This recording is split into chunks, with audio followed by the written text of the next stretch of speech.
গ্রাহকের আর্থিক সক্ষমতা বেড়ে যাওয়ায় কমছে কনজিউমার লোন, পার্সোনাল লোনের দিকে ঝুঁকছে ব্যাংকগুলো, সুদের হার বেশির অভিযোগ গ্রাহকদের। দ্বিতীয় দফা বন্যায় কক্সবাজারের 4 উপজেলার হাজার হাজার ঘরবাড়ি ও ফসলি জমির ব্যাপক ক্ষতি। নোয়াখালীতে 13 গ্রাম প্লাবিত, খাবার ও বিশুদ্ধ পানির সংকট। বর্ষা মৌসুমে লিজ দেয় প্রভাবশালীদের দখলে চলে যাচ্ছে হাওর, জীবিকা হারাচ্ছেন এলাকার মৎস্যজীবীরা।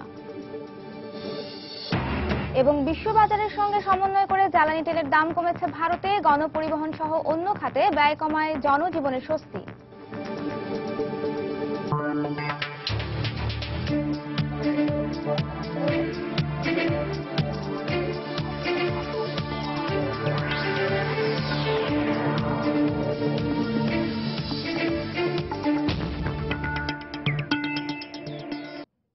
দেখছিলেন শিরোনাম। আমন্ত্রণ জানাচ্ছি দেশ ও দেশের বাইরের অর্থ বাণিজ্যের নানা খবর নিয়ে আমাদের নিয়মিত আয়োজন এ সময়ের বাণিজ্যে। আর আপনাদের সঙ্গে আছি আমি নাজিয়া শাকুর। দর্শক, শুরুতেই জাতীয় কিছু খবর। জিয়া অরফানেজ ও জিয়া চ্যারিটেবল ট্রাস্ট দুর্নীতি মামলায় হাজিরা দিতে আদালতে উপস্থিত হয়েছেন বিএনপি চেয়ারপারসন বেগম খালেদা জিয়া। এখন চলছে মামলার শুনানি। এর আগে সকাল 9:30টায় রাজধানীর বকশীবাজারের অস্থায়ী আদালতের উদ্দেশ্যে গুলশানের বাসা থেকে রওনা হন বেগম জিয়া। প্রায় 5.25 কোটি টাকা আত্মসাতের অভিযোগে দুর্নীতি দমন কমিশনের দায়ের করা ওই দুই মামলার বিচারিক কার্যক্রম দীর্ঘদিন ধরেই চলছে। এর আগে গত 23শে জুলাই বেগম জিয়ার আইনজীবীর করা আবেদনের পরিপ্রেক্ষিতে আসামিপক্ষের জেরা ও সাক্ষ্য গ্রহণের এই দিন ধার্য করেন আদালত। এ নিয়ে এই দুই মামলার 68 কার্যদিবসের মধ্যে বিভিন্ন কারণে 58 কার্যদিবসই অনুপস্থিত থেকেছেন বেগম জিয়া।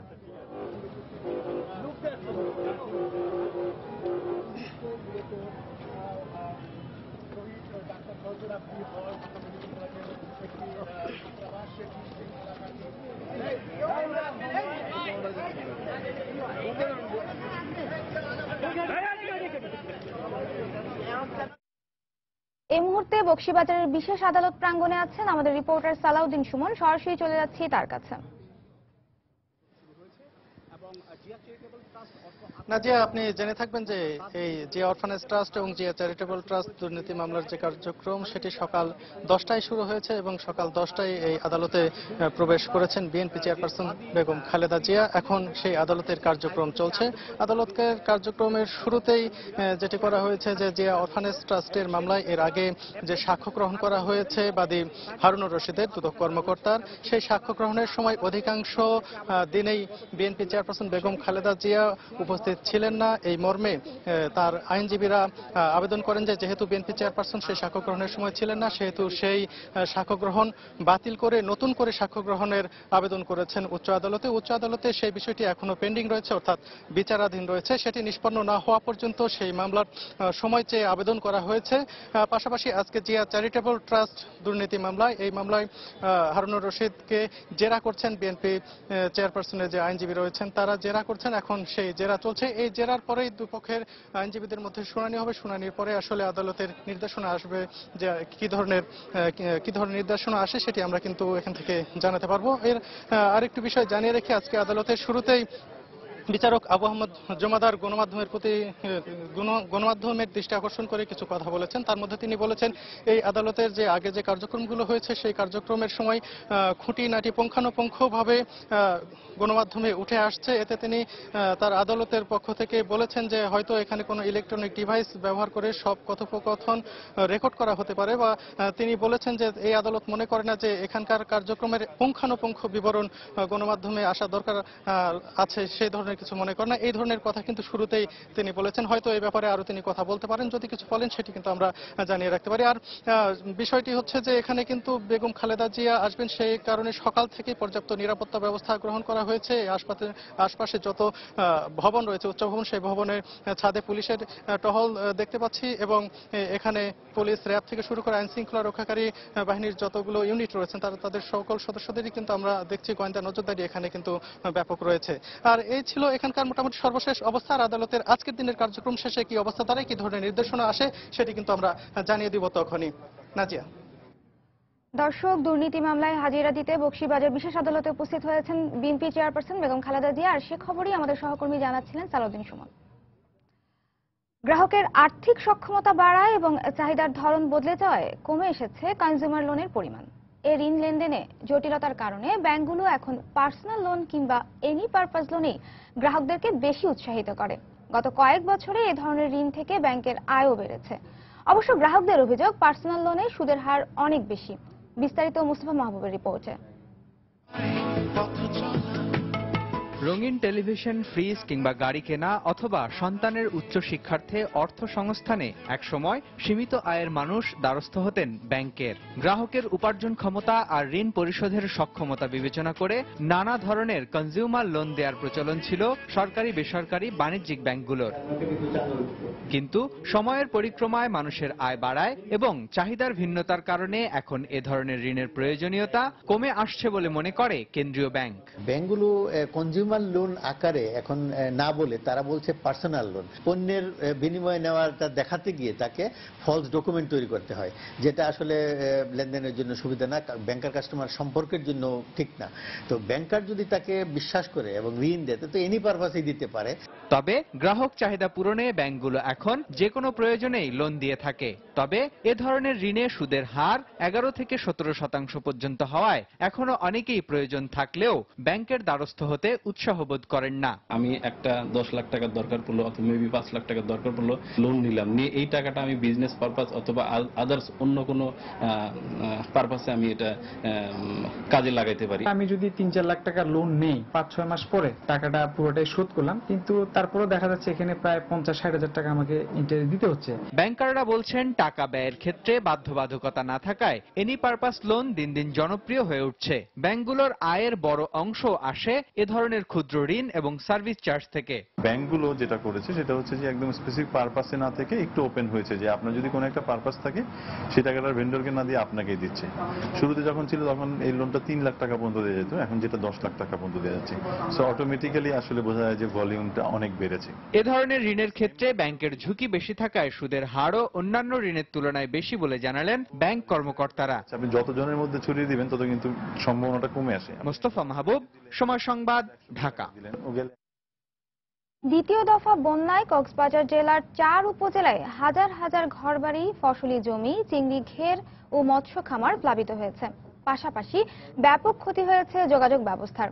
শত শত কিলোমিটার কাঁচা পাকা সড়ক বিধ্বস্ত হয়ে চলাচলের অযোগ্য হয়ে পড়ায় চরম দুর্ভোগে পড়েছেন বানভাসী মানুষ। তবে স্থানীয় সংসদ সদস্য বলছেন, ক্ষতিগ্রস্তদের দ্রুত ক্ষতিপূরণ ও রাস্তাঘাট মেরামতে সরকার বরাদ্দ দেবে। সুজাউদ্দিন রুবেলের তথ্য ও মোহাম্মদ ফরাজের ছবি নিয়ে ডেস্ক রিপোর্ট। দ্বিতীয় দফা বন্যায় কক্সবাজার জেলার সদর, রামু, চকরিয়া ও পেকুয়া উপজেলার ব্যাপক ক্ষয়ক্ষতি হয়েছে। তার মধ্যে সবচেয়ে বেশি ক্ষতিগ্রস্ত হয়েছে রামু উপজেলা।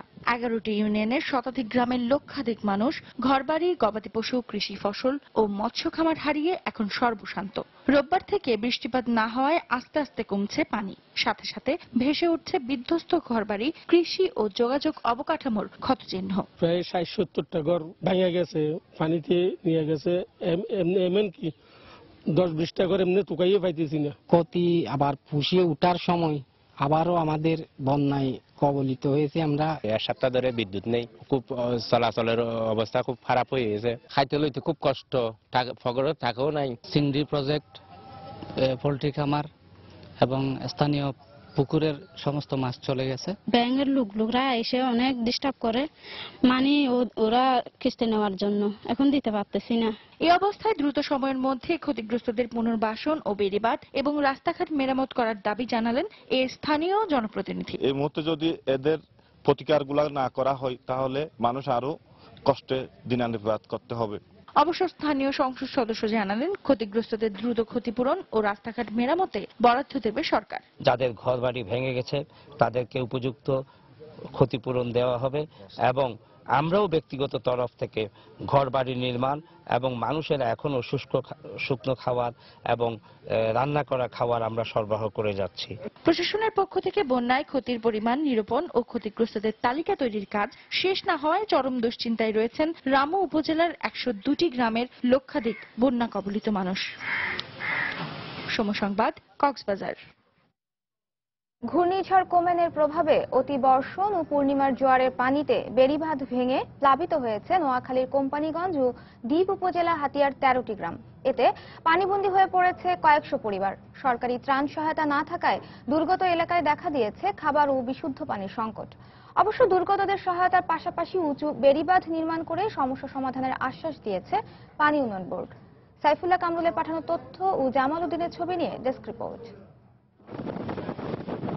টানা বৃষ্টি এবং পূর্ণিমার জোয়ারে গত শুক্র ও শনিবার পানির নিচে তলিয়ে যায় নোয়াখালীর কোম্পানিগঞ্জের চর এলাহি ইউনিয়নের 4টি গ্রাম। কিন্তু ঘূর্ণিঝড় কোমেনের প্রভাবে ছোট ফেনী ও বামুনিয়া নদী উত্তাল থাকায় এখনো নামেনি পানি। জোয়ারের পানিতে নতুন করে প্লাবিত হয়েছে চর ফকিরা ইউনিয়নের গুচ্ছ গ্রাম, জেলেপাড়া ও আদর্শ গ্রাম। এছাড়া বেড়িবাঁধ ভেঙে দ্বীপ উপজেলার হাতিয়ার বেশ কয়েকটি গ্রাম প্লাবিত হয়েছে। এতে 2 উপজেলার প্রায় 30,000 মানুষ পানিবন্দী হয়ে পড়েছে। ঘরে পানি উঠায় রান্নাবান্না করতে না পেরে অনাহারে দিন কাটাচ্ছেন অনেকে। এখনো ত্রাণ সহায়তা না পাওয়ায় এসব এলাকায় দেখা দিয়েছে চরম খাবার সংকট। সব কিছু আমাদের বাসায় লেগে গেছে, সব বিচ্ছু আসে আমাদের ঘরে। আমরা বাচ্চা কাচ্চা নিয়ে রাত্রের বেলা ঘরে থাকতে পারি না। বাড়ি ঘর, মোষ, গরু, অসহায় নদী ভাঙা লোকগল সব রাস্তা কোন জায়গায় আছে কোন জায়গায় নো আছে এখনো কোনো বলা যায় না। রাস্তাঘাট, স্কুল, মাদ্রাসা সব পানির নিচে এখন। এই অবস্থায় বন্যা দুর্গত এলাকায় জরুরি ত্রাণ সহায়তা দেওয়ার দাবি জানিয়েছেন স্থানীয় জনপ্রতিনিধি। চিরা, গুড়, মুড়ি আছে, এগুলা দিয়ে আমি চালাইছি, কিন্তু আমাদের যে পরিমাণ লোকজন এই পরিমাণ আমাদের বাজারও নাই, আর আমরা অন্য দিক থেকেও কোনো সহায়তা পাই নাই। তবে দুর্গতদের সহায়তার পাশাপাশি সমস্যা সমাধানে কার্যকর পদক্ষেপ নেওয়ার আশ্বাস দিলেন পানি উন্নয়ন বোর্ডের কর্মকর্তা। প্রকৃতির যে বর্তমান অবস্থা এর সাথে সমন্বয় করে বেড়িবাঁধের উচ্চতা বৃদ্ধি করতে হবে এবং বামনিতে যে রেগুলেটরটি এখন অকার্যকর অবস্থায় রয়েছে সেখানে রেগুলেটর করতে হবে। আশা করা যাচ্ছে আগামী জানুয়ারিতে আমরা মাঠ পর্যায়ে কাজ শুরু করতে পারব। বেড়িবাঁধ সহ বিভিন্ন প্রকল্প বাস্তবায়নে 335 কোটি টাকা ব্যয়ের একটি ডিপিপি অনুমোদনের জন্য মন্ত্রণালয়ে পাঠিয়েছে পানি উন্নয়ন বোর্ড। সময় সংবাদ, নোয়াখালী। ছোট ফেনী নদীর ভাটিতে নোয়াখালীর মুসাপুরে অস্থায়ী বাঁধ অপসারণ না করায় নামছে না বানের পানি। এতে এখনো পানিতে তলিয়ে আছে ফেনী, নোয়াখালী ও কুমিল্লার 9 উপজেলার 87 ইউনিয়নের 5 শতাধিক গ্রাম। এতে দুর্ভোগ ও ক্ষতির মুখে পড়েছে 7 লাখেরও বেশি মানুষ। এদিকে ঠিকাদারি প্রতিষ্ঠান বাঁধের অস্তিত্বের কথা স্বীকার করলেও পানি উন্নয়ন বোর্ডের দাবি নদীর অস্থায়ী বাঁধ অপসারণ করা হয়েছে। জুলহাস তালুকদারের ক্যামেরায় বক্তিয়ার মুন্নার রিপোর্ট। সাগরের লবণাক্ত পানি রোধ ও মিঠা পানি সংরক্ষণের জন্য ছোট ফেনী নদীর ভাটিতে সমুদ্র উপকূলের নোয়াখালীর কোম্পানিগঞ্জ উপজেলার মুসাপুর এলাকায় গত 29 মার্চ নদীর মূল বাঁধ দেওয়া শেষে চালু করা হয় 23 ব্যান্ডের এই রেগুলেটরটি। 1 কিলোমিটার দৈর্ঘ্যের এই মূল বাঁধটি দেওয়ার আগে বাঁধের নিরাপত্তার জন্য নদীর উজানে কাজিরহাট, সাহেবের ঘাট ও জনতা বাজারের কাছে 3টি অস্থায়ী বাঁধ দেওয়া হয়। রেগুলেটরটি চালুর পর অস্থায়ী বাঁধগুলো অপসারণের কথা থাকলেও তা করা হয়নি। তবে বর্ষা মৌসুমের আগে বাঁধগুলোর মাঝে কিছু পরিমাণ কেটে দেওয়া হয়। এই সরু পথ দিয়ে নামতে পারছে না উজানের ছোট ফেনী নদী ও কুমিল্লার নতুন এবং পুরাতন ডাকাতিয়া নদীর পানি। আর বাঁধের সংকুচিত পথের কারণে পলিভরাট হয়ে পড়েছে রেগুলেটরের উজানের চ্যানেলটিও। সঠিকভাবে নিষ্কাশন হতে না পারায় উজানের পানির চাপে ভেঙে যাচ্ছে মুসাপুর ও চরইঞ্জিমান গ্রাম। এই বাঁধটা তো করছিল ওই বাঁধটাকে সফল করার জন্য, যখন এটা কাজটা আমাদের শেষ, বাঁধটা সফল হয়ে গেছে, এখন এই বাঁধটা রেখাতে আমাদের অনেক সমস্যা হয়েছে। গত 8-10 দিন বৃষ্টির কারণে পানিটা ক্লিয়ার ভাবে নামতে পারতেছে না। পানি নষ্ট কারণে আমার বাড়িঘর সব ভাঙে যেতেছে। এখন ঠিকাদারি প্রতিষ্ঠানের দাবি স্থানীয় গ্রামবাসীর প্রতিবন্ধকতা ও সময়ের অভাবে অস্থায়ী বাঁধগুলো অপসারণ করা যায়নি। বাঁধটা পুরোপুরি অপসারণ করতে চাচ্ছিলাম, কিন্তু স্থানীয় বাধার কারণে আমরা পুরোপুরি অপসারণ করতে পারিনি। দুপাশের লোকেরই একই কথা যে বাঁধ এই পাশে কাটলে পরে আরেক পাশ ভাঙবে। খোদ ঠিকাদারি প্রতিষ্ঠান বাঁধের অস্তিত্বের কথা স্বীকার করলেও পানি উন্নয়ন বোর্ডের কর্মকর্তার দাবি অপসারণ করা হয়েছে অস্থায়ী বাঁধগুলো। ক্লোজারগুলি অপসারণ করা হয়েছে, পানিগুলি সুষ্ঠুভাবে চলে আসতেছে। এখানে যদি কোনো বাধা থাকে তাহলে হয়তো কাজিরহাটে আপে থাকতে পারে, কিন্তু কাজিরহাটের এখানে এসে কোনো বাধাগ্রস্ত হচ্ছে না পানি। মুসাপুর রেগুলেটরের উজানের অস্থায়ী বাঁধ 3টি অপসারণ না হওয়ার নেপথ্যে কর্তৃপক্ষের অবহেলা, অনিয়ম নাকি দুর্নীতি, বিষয়টি খতিয়ে দেখা দরকার বলে মনে করেন ক্ষতিগ্রস্তরা। বখতিয়ার মুন্না, সময় সংবাদ, নোয়াখালী। উদ্যোগ নেওয়ার 19 বছরেও আধুনিকায়ন হয়নি ঘূর্ণিঝড় সতর্ক সংকেত ব্যবস্থা। এতে দেশে ঘূর্ণিঝড়ের সতর্ক সংকেত নিয়ে বিভ্রান্তি কাটছে না। চট্টগ্রাম নোয়াখালী উপকূলের উপর দিয়ে অতিক্রম করে যাওয়া ঘূর্ণিঝড় কোমেন তেমন কোনো ক্ষতি করতে না পারলেও সতর্ক সংকেত ব্যবস্থায় আতঙ্কিত করে তোলে সেখানকার বাসিন্দাদের। সেই সঙ্গে ঘূর্ণিঝড় কোমেনের রহস্যময় আচরণ তো ছিলই। বিস্তারিত জানাচ্ছেন কমল দে। বৃহত্তর চট্টগ্রামে গত শনিবার থেকে টানা বর্ষণ দেখে জানা যায় বঙ্গোপসাগরে নিম্নচাপ সৃষ্টি হয়েছে। নিম্নচাপের জন্য আবহাওয়া অফিস প্রথম থেকেই ৩ নম্বর সতর্কতা সংকেত জারি করে। বুধবার সন্ধ্যায় সতর্কতা সংকেত ৪ করা হয়, কিন্তু কয়েক ঘন্টা না যেতেই নিম্নচাপটি ঘূর্ণিঝড়ে রূপ নেওয়ার কথা জানিয়ে চট্টগ্রাম এবং কক্সবাজারে ৭ নম্বর বিপদ সংকেত জারি করে আবহাওয়া অফিস। আকস্মিকভাবে বিপদ সংকেত জারি করায় উপকূলীয় এলাকার বাসিন্দাদের মধ্যে ব্যাপক আতঙ্ক ছড়িয়ে পড়ে। এমনকি বিগত ২০১৩ সালের ১৫ই মে ঘূর্ণিঝড় মহাসেনের ক্ষেত্রেও একই ধরনের পরিস্থিতি সৃষ্টি হয়েছিল। আমাদের যে সিগন্যাল সিস্টেম এটাকে আসলে আরো ভালোভাবে ইমপ্রুভ করা দরকার, আরো মডার্নাইজ করা দরকার। বিশেষ করে যারা উপকূলীয় এলাকায় বসবাস করে রাতের মধ্যে তারা আসলে আশ্রয়স্থলে যেতে পারছে না। এই বিষয়টা আমার মনে হয় আমাদের যারা নীতি নির্ধারক আছেন তাদের আসলে এই বিষয়টা ভালোভাবে চিন্তা করা উচিত। ঘূর্ণিঝড়ের সতর্কতা সংকেত জারি করা হয় মূলত বন্দরকে কেন্দ্র করেই, তাই আবহাওয়া অফিসের সতর্ক সংকেতের উপর নির্ভর করে সব ধরনের প্রস্তুতি। এবার সারাদিন চুপ থাকার পর রাত 11টায় বিপদ সংকেত জারি করায় কিছুটা ভোগান্তিতে পড়তে হয় বন্দর কর্মকর্তাদের। ৪ নম্বর ছিল আমরা কন্ট্রোল রুম খুলেছি, কিন্তু যখন আমরা দেখলাম যে এরকম অবস্থা তৈরি হয়েছে রাত ১টায় আমাদের অফিসে এবং ৩টা পর্যন্ত আমরা সমস্ত কার্যক্রম গ্রহণ করেছি, নির্দেশ দিয়েছি যে কি কি ব্যবস্থা নেওয়া হবে। এতে আমাদের অসুবিধা হলেও আমরা কিন্তু সেটা মোকাবেলা করেছি। সতর্ক সংকেত জারি নিয়ে আবহাওয়া অফিস যেমন সাধারণ মানুষকে বিভ্রান্ত করেছে, তেমনি ঘূর্ণিঝড় কোমেনের রহস্যজনক আচরণে বিভ্রান্তির মধ্যে পড়েন আবহাওয়া অফিসের কর্মকর্তারাও। সাধারণত মৌসুমী সিজনে উত্তর বঙ্গোপসাগরে ঘূর্ণিঝড় হয় না, এবারটা কিন্তু ব্যতিক্রম। ঘূর্ণিঝড়টা উত্তর বঙ্গোপসাগরে সৃষ্টি হওয়াতেই মানুষকে সরানোর ব্যবস্থা যেতে হবে, চার দিয়া দ্রুতই সাথে চলে যেতে হয়েছে। আবহাওয়া অফিসের কর্মকর্তারা জানিয়েছেন, স্বাধীনতার পর থেকে এখন পর্যন্ত একই ধরনের ঘূর্ণিঝড় সতর্ক সংকেত ব্যবস্থা জারি রয়েছে। 1996 সাল থেকে শুরু হয়েছিল সতর্ক সংকেত আধুনিকায়নের কাজ। 2000 সালের পর তা চূড়ান্ত হলো নানা ত্রুটির কথা উল্লেখ করে শেষ পর্যন্ত তা বাস্তবায়ন হয়নি। কমল দেব, সময় সংবাদ, চট্টগ্রাম। প্রাকৃতিকভাবে উন্মুক্ত জলাশয়ে মাছ উৎপাদনে সারা বিশ্বে বাংলাদেশের অবস্থান চতুর্থ। দেশের বিস্তীর্ণ অঞ্চল জুড়ে হাওর বাওর জলাশয়ে আছে নানা প্রজাতির দেশি মাছের সম্ভার, কিন্তু এই বিশাল মৎস্য ভাণ্ডার যাদের আয়ের একমাত্র উৎস, অভিযোগ আছে সেই হাওরবাসী দরিদ্র মৎস্যজীবীরাই এখানকার মাছ ধরতে পারেন না।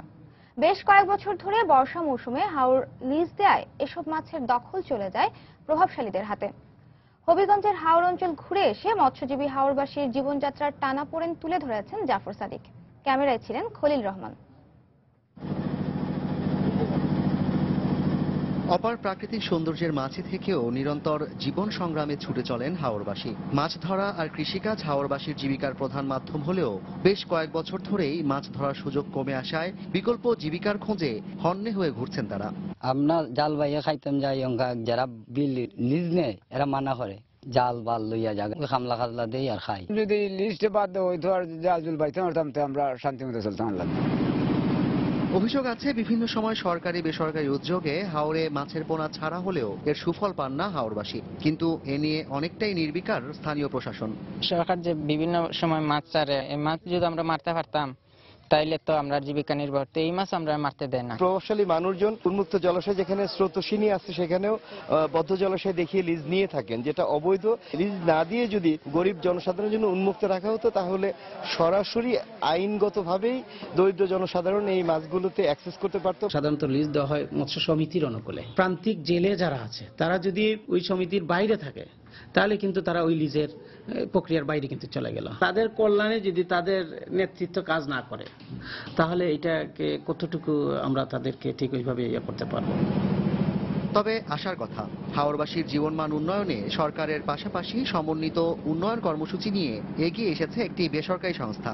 প্রকৃতির অফুরন্ত ভান্ডার এই হাওর সমন্বিত উন্নয়ন কর্মসূচির মাধ্যমে ব্রাক সেই সম্ভাবনাকে কাজে লাগানোর জন্য, একটা মানুষের পূর্ণাঙ্গ জীবনযাত্রার জন্য যে যে ধরনের কর্মসূচি গ্রহণ করা দরকার সেগুলো প্রত্যেকটাকে অ্যাড্রেস করে এই সমন্বিত উন্নয়ন কর্মসূচি বাস্তবায়ন চলছে হাওর অঞ্চলে। বিস্তীর্ণ এই ফসলি জমি আর কিছুদিন পর তলিয়ে যাবে অথই পানিতে। এ সময় উন্মুক্ত এই জলাশয় চলে যাবে প্রভাবশালীদের দখলে। তাই হাওরবাসীর জীবনমান উন্নয়নে জাল যার জলাতার এই নীতি বাস্তবায়নের পাশাপাশি বিকল্প কর্মসংস্থান তৈরি জরুরি বলে মনে করছেন এই অঞ্চলের বাসিন্দারা। হবিগঞ্জের বানিয়াচং হাওর এলাকা থেকে জাফর সাদিক, সময় সংবাদ। বন্যা পরিস্থিতির অবনতির কারণে সড়ক যোগাযোগ ব্যবস্থা ব্যাহত হওয়ায় দেশের বিভিন্ন স্থানে নিত্যপণ্য সরবরাহ ব্যাহত হচ্ছে। এতে করে বাজারগুলোতে ভোগ্যপণ্যের সংকট দেখা দেওয়ার পাশাপাশি বাড়ছে নিত্যপণ্যের দাম। সরবরাহ সংকটের কারণে ঈদের পরও দেশের প্লাবিত অঞ্চলগুলো সহ অন্যান্য স্থানের কাঁচা বাজারগুলোতে বেশিরভাগ পণ্যের দাম ঊর্ধ্বমুখী। এসবের মধ্যে এক সপ্তাহের ব্যবধানে সব ধরনের সবজির দাম 10 থেকে 20 টাকা পর্যন্ত বেড়ে গেছে। বৃষ্টি ও বন্যায় নষ্ট হয়ে যাচ্ছে সবজি। সরবরাহ সংকটে বেড়েছে পেঁয়াজ রসুনের দামও।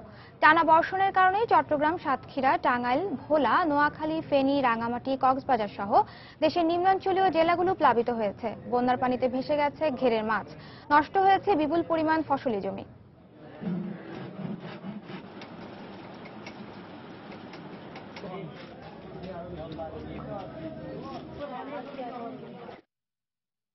দু সালের মধ্যে দেশের দরিদ্রতা দূর করতে বিভিন্ন উদ্যোগ নেওয়া হয়েছে বলে জানিয়েছেন অর্থমন্ত্রী আবুল মাল আব্দুল মুহিত। রোববার মৌলভীবাজারের grand Sultan tea resort and golf সেন্টারের কনফারেন্স হলে জাতীয় রাজস্ব বোর্ড আয়োজিত নকল ও জাল পণ্যের আমদানি প্রতিরোধ শীর্ষক 5 দিনব্যাপী সেমিনারের উদ্বোধনী অনুষ্ঠানে প্রধান অতিথির বক্তব্যে তিনি এই কথা বলেন। 10 থেকে 14 এরকম শতাংশ মানুষ সবসময় দরিদ্র থাকবে এবং তাদেরকে রাষ্ট্র তাদের রক্ষা করতে হবে, তাদের পালতে হবে। সুতরাং বলতে গেলে আমরা ইতিমধ্যে দারিদ্রকে প্রায় নিঃশেষ করে ফেলেছি, কিছু বাকি আছে। এটা আগামী 3 বছরে আমরা এটাকে খতম করব, এই দেশে কোনো দারিদ্র থাকবে না। অগ্রাধিকার ভিত্তিতে পোশাক শিল্পে গ্যাস বিদ্যুৎ সংযোগ দেওয়ার দাবি জানিয়েছে পোশাক শিল্পের মালিকদের শীর্ষ সংগঠন বিজিএমইএ। রোববার বিজিএমইএ ভবনে চট্টগ্রামে অনুষ্ঠিত হতে যাওয়া Bangladesh apparel and safety expo 2015 এর সংবাদ সম্মেলনে একথা বলেন সংগঠনটির সভাপতি আতিকুল ইসলাম। চট্টগ্রামের রেডিসন ব্লু হোটেলে 6 আগস্ট থেকে 3 দিনের প্রদর্শনীতে 73টি স্টল অংশ নেবে। উদ্বোধনী অনুষ্ঠানে বাণিজ্য মন্ত্রী তোফাল আহমেদের উপস্থিত থাকার কথা রয়েছে। দেশি বিদেশি প্রতিনিধিদের অংশগ্রহণে বেশ কয়েকটি সেমিনার অনুষ্ঠিত হবে। পোশাক শিল্প থেকে 2021 সালে $50 বিলিয়ন রপ্তানি আয়ের রোডম্যাপ হিসেবে প্রদর্শনীটি ভূমিকা রাখবে বলে আশা প্রকাশ করেন বিজিএমইএ সভাপতি। তবে বাংলাদেশ সম্পর্কে আন্তর্জাতিক ভাবমূর্তি সংকট কাটাতে স্থিতিশীল রাজনৈতিক অবস্থা বজায় রাখার আহ্বান জানান তিনি। রিসার্চ ইনস্টিটিউট অফ বাংলাদেশের পিআর এর executive director mister Hasan H Mansur, নৌ পরিবহন মন্ত্রী জনাব শাহজাহান খান সাহেব এখানে থাকবেন। বিশেষ অতিথি উপস্থিত থাকবেন। আমাদের রাজনৈতিক সমস্যার সমাধান আমাদের করতেই হবে। আর যদি খোদা না খাস্তা করে কোনো ধরনের সমস্যা আসে তাহলে আমাদের ইমেজ কিন্তু ফিরে আনতে পারবো না। অনেক ব্র্যান্ডরা এখন পর্যন্ত তারা বাংলাদেশে আসে না। আমাদের সবচেয়ে বাধা হচ্ছে আমাদের এনার্জি গ্যাস। আমাদেরকে গ্যাস দিন, আমরা আপনাদেরকে আমাদের টার্গেট দিতে পারবো। আমাদের ব্যাংক ইন্টারেস্ট কমিয়ে দিন, আপনারা আপনাদের টার্গেট দিতে পারবো। পোশাক শিল্পকে অনতিবিলম্বে প্রায়োরিটি বেসিসে আমাদেরকে গ্যাসের বন্দোবস্ত করা হোক। কৃষি উৎপাদন বাড়াতে দেশের দক্ষিণাঞ্চলের দিকে সরকার নজর দিচ্ছে বলে জানিয়েছেন কৃষিমন্ত্রী Begum Matia Chowdhury. Standard charter agro award 2015 শীর্ষক এক সম্মাননা প্রদান অনুষ্ঠানে একথা বলেন তিনি। এ সময় মন্ত্রী বলেন, আগামী দিনের খাদ্য চাহিদা মেটাতে কৃষিতে আধুনিক প্রযুক্তির ব্যবহার বাড়ানোর পাশাপাশি সমুদ্র উপকূলকেও কাজে লাগানোর পরিকল্পনা রয়েছে সরকারের। এ সময় দেশের কৃষকদের জাতীয় বীর উল্লেখ করে বাংলাদেশ ব্যাংকের গভর্নর ডক্টর আতিয়ার রহমান বলেন, দেশের কর্মঠ কৃষকদের কারণেই দেশের অর্থনীতি আজ এতটা স্থিতিশীল রয়েছে। শুধু তাই নয়, দেশ খাদ্য স্বয়ংসম্পূর্ণতা অর্জন করেছে, যার ফলে আমাদের কৃষি পণ্য আমদানি কমায় বৈদেশিক মুদ্রা সাশ্রয় হচ্ছে। কৃষি ও কৃষি সংশ্লিষ্ট বিভিন্ন খাতে অবদানের জন্য মোট 7টি ক্যাটাগরিতে এই সম্মাননা প্রদান করা হয়।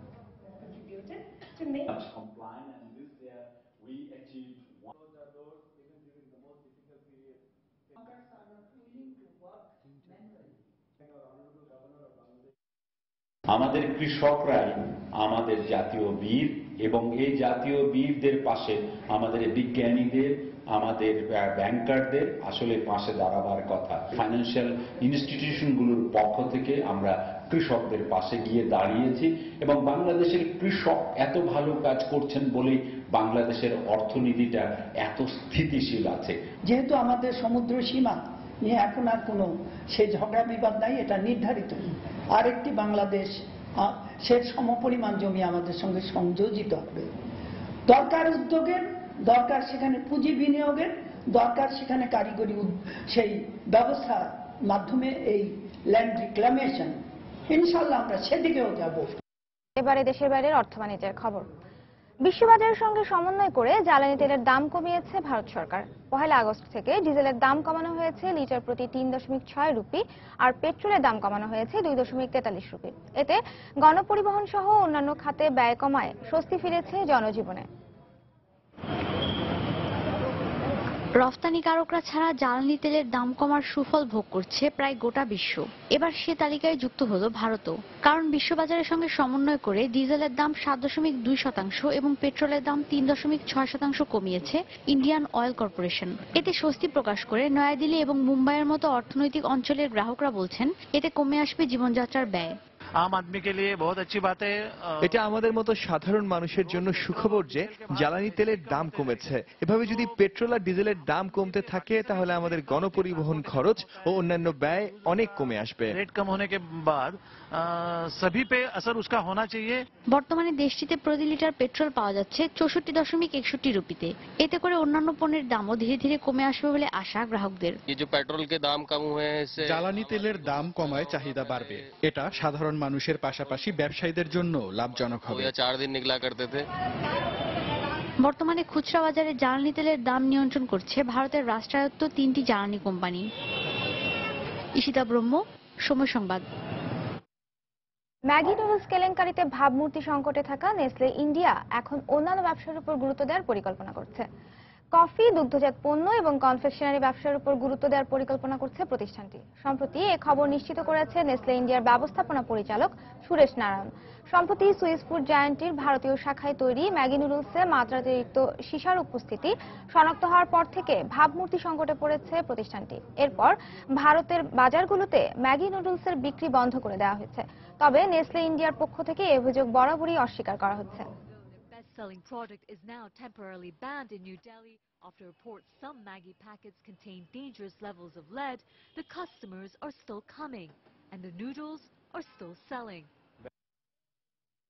এশিয়া থেকে বিনিয়োগ তুলে নিচ্ছেন বিদেশি বিনিয়োগকারীরা, আর এ তালিকায় শীর্ষে রয়েছে ইন্দোনেশিয়া, মালয়েশিয়া, থাইল্যান্ড, কোরিয়া ও তাইওয়ানের মতো উন্নয়নশীল দেশগুলো। বরং নিশ্চিত প্রবৃদ্ধি অর্জনে বিদেশি বিনিয়োগকারীরা এখন ঝুঁকছেন ভারতের দিকে। দেশটির সরকারের বিনিয়োগ বান্ধব নীতি গ্রহণের পাশাপাশি ভারতের বিশাল ভোক্তা বাজারও এক্ষেত্রে বিনিয়োগ আকর্ষণে ভূমিকা রাখছে। অনুকূল পরিবেশ, পণ্য আমদানি রপ্তানি সুবিধা, স্বল্প শ্রম খরচে পণ্য উৎপাদন সহ নানা কারণে বরাবরই বিনিয়োগের জন্য পশ্চিমাদের পছন্দের শীর্ষে ছিল এশিয়া। এই অঞ্চলের শীর্ষ অর্থনীতির দেশ চীন সহ উন্নয়নশীল দেশগুলোতে তাই রয়েছে বড় অঙ্কের বিদেশি বিনিয়োগ, কিন্তু সে ধারণা থেকে সম্প্রতি সরে আসতে শুরু করেছেন তারা। ক্রেডিট সুইসের এক সমীক্ষায় দেখা গেছে গত 2 মাসে এশিয়া থেকে প্রায় 1000 কোটি ডলারের সম্পত্তি বিক্রি করে দিয়েছেন বিদেশি বিনিয়োগকারীরা। মূলত চলতি বছরের শুরু থেকেই এই প্রবণতা শুরু হয়েছে। 2015তে ইন্দোনেশিয়ায় প্রায় 85 কোটি 70 লাখ ডলার সম্পত্তির মালিকানা ছেড়ে দিয়েছে বিদেশিরা। এছাড়া মালয়েশিয়ায় পুঁজিবাজারে 0.9 এবং থাইল্যান্ডের পুঁজিবাজারে 0.4% সম্পত্তি বিক্রি করেছেন তারা। হঠাৎ করেই এশিয়ার বাজার থেকে মুখ ফিরিয়ে নেওয়ার কারণ অনুসন্ধান করতে যেয়ে দেখা যায় স্যামসাং এর মতো বহুজাতিক প্রতিষ্ঠানগুলো গত 2 প্রান্তিক ধরে টানা লোকসান গুনছে এই অঞ্চলে, আর এর জন্য দায়ী দেশগুলোর দুর্বল অর্থনীতি। ফলে কমেছে ভোক্তা চাহিদা। তবে উল্টো চিত্র আমাদের প্রতিবেশী দেশ ভারতে। যুক্তরাষ্ট্রের বাণিজ্য সাময়িকী ফোর্বসের তথ্য মতে গত মাসে দেশটিতে প্রায় 82 কোটি 70 লাখ ডলার বিনিয়োগ করেছে বিদেশিরা। ভারত সরকারের জমি অধিগ্রহণ বিল পাস, আর্থিক প্রবৃদ্ধির হার গতিশীল করতে পরিকল্পনা গ্রহণ, রুপির শক্তিশালী মান, কর্পোরেট ট্যাক্স হার কমানো সহ নানা পদক্ষেপের সফল বাস্তবায়নই মার্কিনীদের দেশটিতে বিনিয়োগে উৎসাহিত করছে, যার অংশ হিসেবে মার্কিন গাড়ি নির্মাতা জেনারেল মোটরস ভারতে তাদের নতুন কারখানা স্থাপন করতে যাচ্ছে। তালিকায় আছে আরও ব্যবসা সফল কিছু প্রতিষ্ঠানের নাম। বিশ্লেষকরা ধারণা করছেন বিদেশি বিনিয়োগে একসময় চীনকেও টেক্কা দেবে ভারত। তাই বিদেশি বিনিয়োগ ধরে রাখতে কোরিয়া, তাইওয়ান সহ এশিয়ার উন্নয়নশীল দেশগুলোকে এখন ভারতের পথে হাঁটার পরামর্শ দিচ্ছেন তারা। নাজিয়া শাকুর, সময় সংবাদ। জ্বালানি তেলের নিম্নমুখী দাম কিংবা রুবেলের দরপতনের পরও সুদের হার 0.5% কমিয়েছে রাশিয়ার কেন্দ্রীয় ব্যাংক। মূল্যস্ফীতি বাড়ার আশঙ্কার মধ্যেও সুদের হার 11.5% থেকে 11% নামিয়ে এনেছে সেন্ট্রাল ব্যাংক অব রাশিয়া। এ নিয়ে চলতি বছর পঞ্চমবারের মতো সুদের হার কমালো রাশিয়া। এ বিষয়ে ব্যাংক কর্তৃপক্ষ বলছে দেশের অর্থনৈতিক উন্নয়নকেই সর্বোচ্চ গুরুত্ব দিচ্ছেন তারা। চলতি বছরের দ্বিতীয় প্রান্তিকে মূল্যস্ফীতি বাড়ায় কমেছে ভোক্তা খরচ। এ কারণে ধীরগতি এসেছে উন্নয়নে। এরপরও 2016 সালের জন্য 7% এবং 2017 সালের জন্য 4% মূল্যস্ফীতির লক্ষ্যমাত্রা নির্ধারণ করেছে রুশ কেন্দ্রীয় ব্যাংক। আর চলতি বছরের প্রবৃদ্ধি নির্ধারণ করা হয়েছে 3.2%।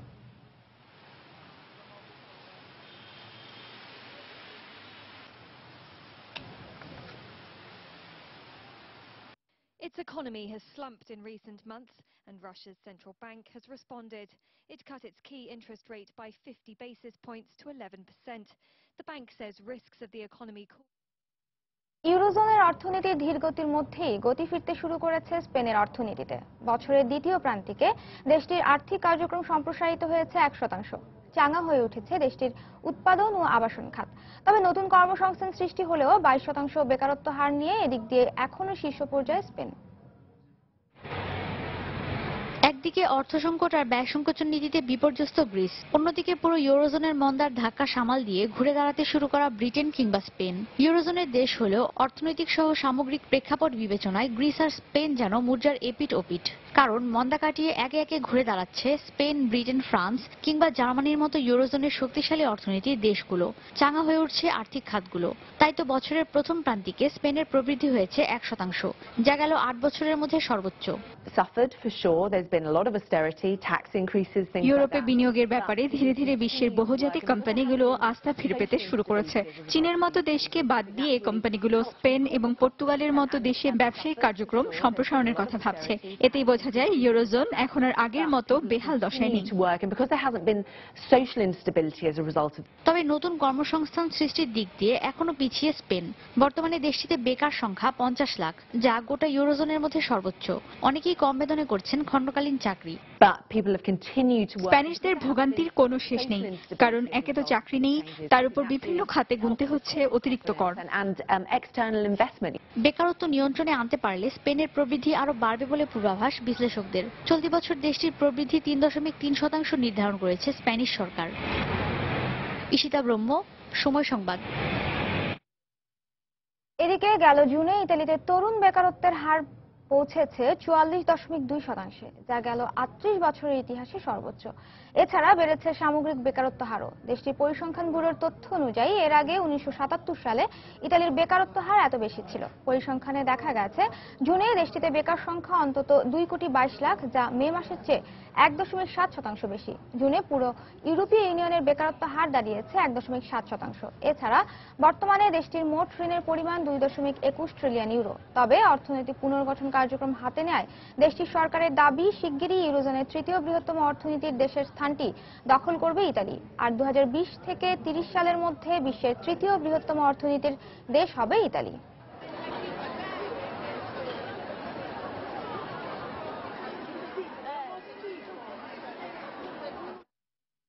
ইরানের সাথে বিশ্বের 6 শক্তিধর দেশের পরমাণু চুক্তির বাস্তবায়নের অপেক্ষায় সংযুক্ত আরব আমিরাত।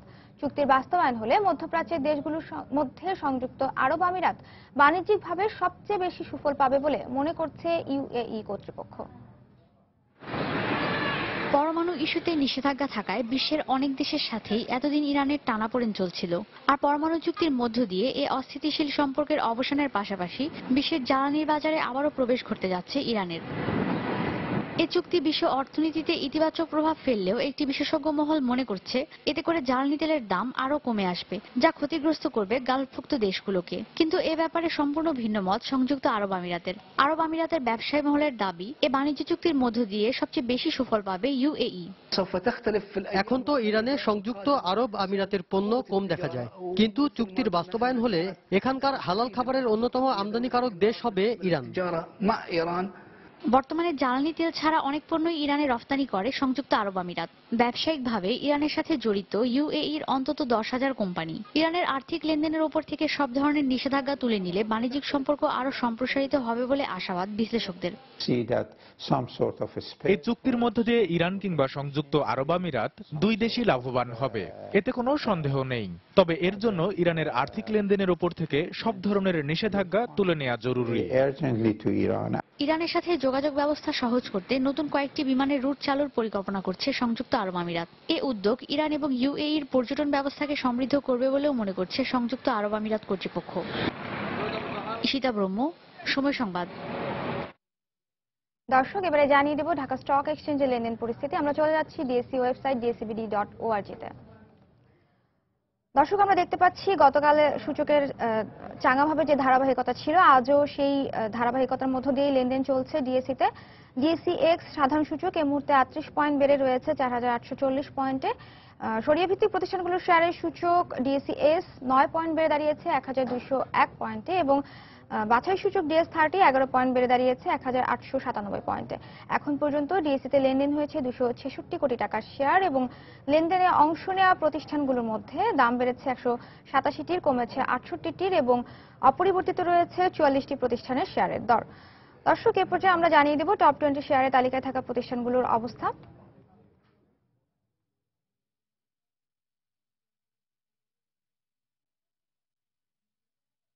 দর্শক, শুরুতেই আমরা যেমনটি বলছিলাম যে টপ 20 শেয়ারের তালিকায় থাকা প্রতিষ্ঠানগুলোর অবস্থান জানিয়ে দেব। এই মুহূর্তে শুরুতেই আমরা দেখতে পাচ্ছি যে প্রতিষ্ঠানটি রয়েছে সেটি হচ্ছে অ্যাপোলো ইস্পাত। কিছুক্ষণ আগেও কিন্তু ব্যাংকিং খাতের একটি প্রতিষ্ঠান এই তালিকা দখল করেছিল, ইসলামী ব্যাংক।